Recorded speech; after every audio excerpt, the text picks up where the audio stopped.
iPhone fans, hold on to your hats. The iPhone 16 is here. First off, the display.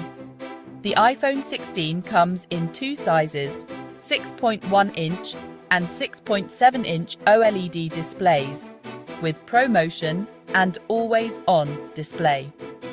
Pro models boast LTPO Super Retina XDR displays, giving you buttery smooth animations and saving power.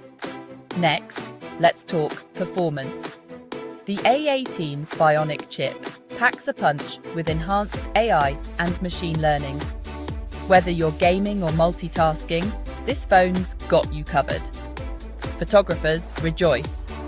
The dual lens system on standard models and triple lens on Pro models, including a periscope zoom on the Pro Max, make every shot stunning, even at night. And yes, finally, USB-C. Faster data transfers and compatibility galore. Design-wise, the Pro models now sport a titanium frame, making them lighter yet tougher. Plus, with iOS 18, you get live voicemail transcription, updated widgets and more. But there are some downsides.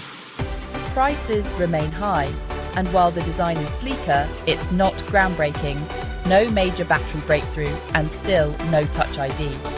So, is it worth the upgrade? Definitely, if you crave cutting-edge tech and photography. But for iPhone 15 users, it's a close call.